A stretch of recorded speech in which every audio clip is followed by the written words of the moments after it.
क्या बनो, उसकी आवाज़ सुनो, तूफ़ान बनकर उठो और लहरों से कभी ना डरो। नमस्कार, स्वागत है वैल्यू मंत्रा पर। और आज की कहानी है समुद्र की लहरें। एक बार समुद्र के किनारे एक छोटे से बच्चे की चप्पल जो थी वो समुद्र बहाकर ले गया और उसने रेत पर लिखा समुद्र चोर है। दूसरे किनारे पर एक खूब सारे मछुआरे जो थे उन्होंने खूब सारी मछलियाँ पकड़ी और उन्होंने खुश होकर रेत पर लिखा कि समुद्र जो है वो हमारा अन्नदाता है।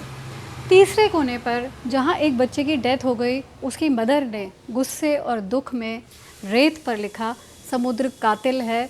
और चौथे कोने पर एक बुज़ुर्ग को जहाँ सीप में से बहुत ही कीमती मोती मिला, उस बुज़ुर्ग ने ये लिखा कि समुद्र जो है वो बहुत ही दानी है। लेकिन उसके बाद एक विशाल लहर आई और वो सारा जो लिखा हुआ था वो सब मिट गया। क्यों? क्योंकि समुद्र के ऊपर उस चीज़ का कोई असर नहीं हुआ।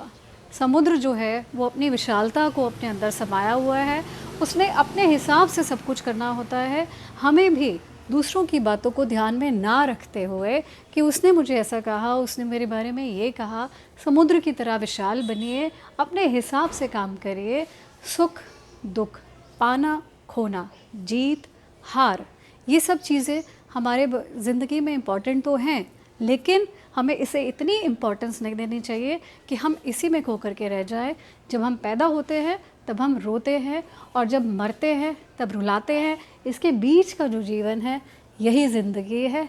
कुछ ख्वाहिशें पूरी और कुछ ख्वाहिशें अधूरी, इसी का नाम ज़िंदगी है।